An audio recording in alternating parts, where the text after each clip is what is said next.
Good Thursday, everyone, and welcome to this edition of Conversation Daily News. I'm your host, Cyrus Webb. Glad you all could join us once again. Well, we made it over the hump, and we're in the home stretch toward the weekend. Of course, you have your news headlines coming up on this Thursday. We have the Truth of the Day with Mary Ellen Ciganovich. In today's Entertainment Spotlight, you'll be hearing part of my conversation with Pet Expert Andrea Arden, discussing the lifetime commitment we've made to pets.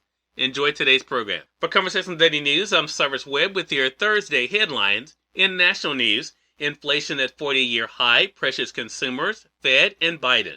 Inflation jumped at its fastest pace in nearly 40 years last month, a 7% spike from a year earlier that is increasing household expenses, eating into wage gains, and heaping pressure on President Joe Biden and the Federal Reserve to address what has become the biggest threat to the U.S. economy. Prices rose sharply in 2021 for cars, gas, food, and furniture as part of a rapid recovery from the pandemic recession. Vast infusions of government aid and ultra-low interest rates have spurred demand for goods, while vaccinations gave people confidence to dine out and travel. As Americans ramped up spending, supply chains remained squeezed by shortages of workers and raw materials, and this magnified price pressures. The Labor Department reported on Wednesday that a measure of inflation that excludes volatile food and gas prices jumped 5.5% in December, also the highest in decades.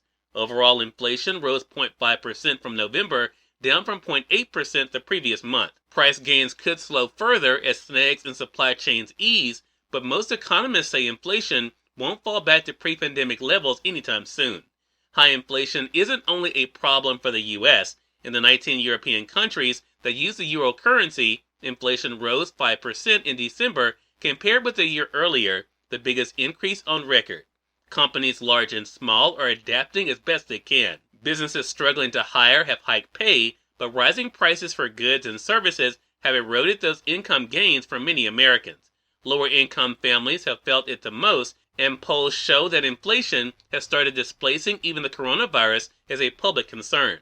High inflation has put President Biden on the defensive. His administration, echoing officials at the Fed, initially suggested that price increases will be temporary. In more national news, soaring COVID-19 cases renew U.S. debate over mask mandates.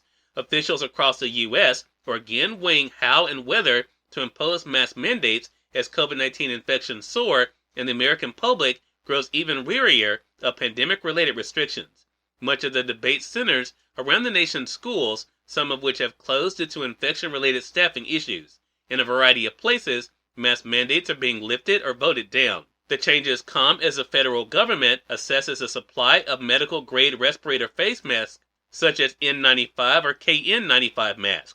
During a briefing Wednesday, White House COVID-19 response coordinator said officials were strongly considering options to make more high-quality masks available to all Americans, noting the government has a stockpile of more than 750 million N95 masks.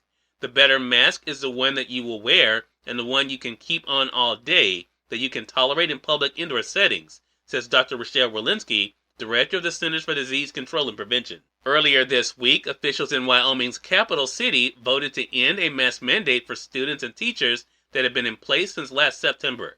The Cheyenne School District also reduced COVID-19 isolation requirements, voting to require that only people with symptoms and positive tests, not just those exposed, need to stay home for 5 days and mask for 5 days thereafter. In more national news, Biden pays silent tribute as Reid lies in state at Capitol. The late Senator Harry Reid was remembered Wednesday at the U.S. Capitol as a legendary leader, a hard-scrabble Democrat who rose from poverty in a dusty Nevada mining town to deliver landmark legislation from the chamber's most powerful position.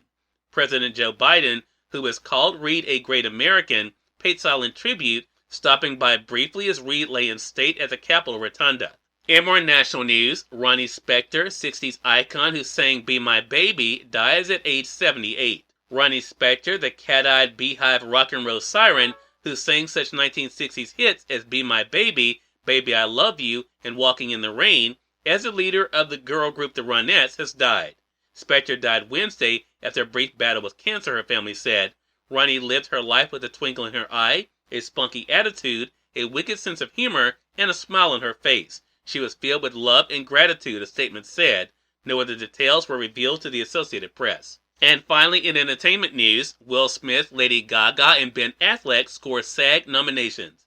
The Oscar race may be missing in-person glitz this year, but it doesn't lack for star power. Will Smith, Lady Gaga, and Ben Affleck landed individual nominations for the 28th Screen Actor Guild Awards announced on Wednesday, while the cast of Belfast and Coda were among those nominated for the Guild's top award, Best Ensemble. Cyrus Webb, Conversations Daily News. It's on time for the Truth of the Day with Mary Ellen Ciganovich. Mary Ellen, take it away. Hi, this is Mary Ellen with your Truth of the Day. Investigate new ideas. Expand your worldview by questioning traditional beliefs. As you become receptive to the wide range of beliefs that exist in our world, you expose yourself to new ideas, thoughts, cultures, and even foods. This provides you with a greater awareness of the world around you. It is this new awareness level that allows you to question your beliefs and values. Even though it may seem like turning away from the traditional is not something you can or want to do, this questioning behavior helps you to progress further on your life journey. When you truly inquire and mix ideas from other worldviews, you can come to a realization of the values, thoughts, or ideas that meet your own needs. Today, investigate new ideas and enjoy the day. Andrea Arden speaks in today's Entertainment Spotlight right here on Conversation Daily News. For Conversation Daily News, I'm Cyrus Webb with the Entertainment Spotlight. Pet expert Andrea Arden joined me recently on Conversations Live, the radio show, to talk about what you need to think about when it comes to the lifetime commitment of a pet in your home. Here's a bit of our conversation. What did you find when it comes to the true cost of pet ownership? So Synchrony sponsored the survey on behalf of Pets Best and Care Credit, and the three big takeaways from this Lifetime of Care survey are as follows. Number one, that about 50% of Americans underestimate the cost of pet care. Number two, and let me explain this number after I say it because it's going to sound a little bit scary and it's really not meant for that, is that over the course of a lifetime, the care of a dog can be up to $55,000 and the care of a cat up to $45,000. But that really is not a number that should scare people because it varies depending on the part of the country you live in. For example, I live in New York City. Things are a lot more expensive here. Right. It depends on how well you care for your pet to prevent predictable potential illnesses that can be costly. And it also depends on, the individual genetics and health of that animal. As an example, if you choose to get a breed like a French Bulldog that tends to have breathing problems, or a German Shepherd dog, which may have some hip dysplasia issues, those are going to be costs that are going to be higher than an animal that isn't prone to those genetic issues. And then the third big takeaway from the study is that about 30 million U.S. households a year will experience some sort of unexpected pet care cost that will cause financial worry. Well, I have to ask you this because of what we've dealt with the past couple of years. How has pet ownership changed, have you noticed, during the pandemic? Cyrus, it has changed so much. I've been a dog trainer for 30 years. I've never seen anything like it. With that said, of course, everything in the last 2 years we've been saying, oh my gosh, everything's changed. So it's no surprise that pet ownership has changed as well. Cyrus Webb, Conversations Daily News.